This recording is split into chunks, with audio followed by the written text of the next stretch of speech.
The sun was dipping behind the hills of Dakota Creek when Evelyn Hart stepped off the wagon, her boots sinking into the dust of the Thompson Ranch. She wasn't here by choice. The townsfolk had sent her, mockingly calling her the widow fit for the pigs, because she had nowhere else to go. Her husband had died 2 winters ago, leaving her a crumbling cabin and more debt than any bank would forgive. She'd been evicted last week, her few possessions sold off for pennies. The mayor's wife, with her sharp tongue and sharper pity, suggested Evelyn work for the reclusive rancher who needed someone to feed the hogs. And so, with her heart heavy and pride in tatters, Evelyn found herself standing before the most feared man in Dakota Creek, Grant Thompson, the lonely rancher whose land stretched farther than anyone could see, and whose name carried both respect and rumor. Grant was a man built from silence and sorrow. Years ago, he'd buried his wife on the hill behind his barn after an accident stole her life. Since then, he'd spoken little to anyone, living among his cattle and pigs, working from dawn to dusk with a quiet pain that people mistook for bitterness. When Evelyn arrived, broom in hand and eyes downcast, Grant didn't say a word at first. He simply leaned against the barn door, watching her with a guarded expression. The wind tugged at his shirt, the smell of hay and earth filling the air. "They sent you to feed my pigs?" he finally asked, his voice low and rough.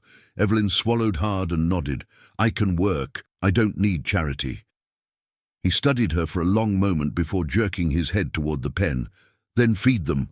The first days were the hardest. The pigs were loud and stubborn, the mud endless, and the gossip from town still stung in her ears. But Evelyn worked harder than anyone Grant had ever seen. She rose before sunrise, her hands raw from scrubbing troughs, her back aching by noon. Yet she never complained. Every evening she'd hum softly while sweeping the barn, her voice drifting through the twilight. It was a sound Grant hadn't heard in years, gentle, human, alive.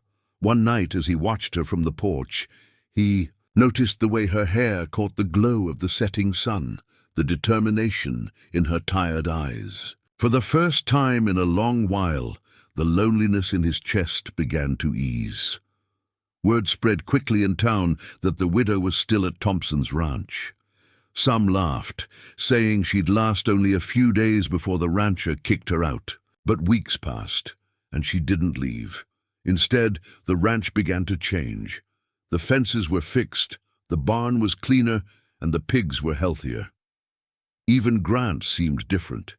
He started talking again, sharing quiet breakfasts with her, even teaching her how to mend a saddle or throw a rope. Evelyn listened with patience and humor, her laughter lightening the air between them. One evening, when rain poured over the fields, they sat by the fire, the flames flickering against the wooden walls. Grant looked at her hands, rough, scarred, strong, and said softly, "They said you came here to feed my pigs, but you've been feeding my soul." Evelyn turned her face away, embarrassed, but tears welled in her eyes. "I thought I'd lost my place in the world," she whispered. "I thought all I had left was work and shame." Grant reached across the table and took her hand, a hand no one had touched in kindness since her husband died. "You belong here," he said, "not because you have nowhere else to go, but because you've brought life back to this place." Outside, the storm raged on, but inside, something new had begun. A fragile, unspoken bond between 2 hearts that had been broken for far too long. By the time spring rolled around, the ranch had transformed into something out of a dream. Flowers bloomed near the porch, the fences stood strong, and the once lonely rancher smiled again. The townspeople began to notice. Some whispered that the widow had bewitched him. Others said Grant had simply gone soft. But when a group of men from town came to fetch Evelyn, claiming her work debt was done and she should return, Grant met them at the gate. His eyes were steady, his hand resting on his belt. "She's not going anywhere," he said firmly. "You sent her here as labor, but she's family now. She stays." The men shifted uncomfortably under his gaze, then turned their horses and left. From that day on, no one questioned it again.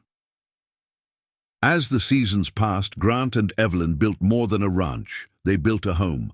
Together they planted a garden, raised new livestock, and mended old wounds. Every evening they'd walk along the fence line, watching the sunset paint the sky in gold and rose. Grant often said he never believed in second chances until she arrived with her broom and quiet courage. Evelyn would smile and reply, "Sometimes God sends us where we're needed, not where we want to go." One summer evening, Grant carved a small wooden sign and nailed it above the barn door. It read, "Hart and Thompson Ranch." When Evelyn saw it, she covered her mouth, her eyes brimming with tears. "You gave me back my name," she said softly. Grant smiled, brushing a stray hair from her face. "No, Eve, you gave me back my life." Their story spread far and wide, not as gossip, but as inspiration. Folks came to know the ranch not as the place of loneliness and loss, but as the land where love grew from hardship and dignity rose from the mud. And every time Evelyn fed the pigs, she'd look toward the hills, whispering to the wind, "Thank you for not letting me give up when the world did." Because in the end, they hadn't sent the widow to feed the pigs. They'd sent her to find her purpose and a heart that had been waiting for her all along. If this story touched your heart, don't forget to subscribe to the channel for more powerful, emotional stories of love, redemption, and second chances.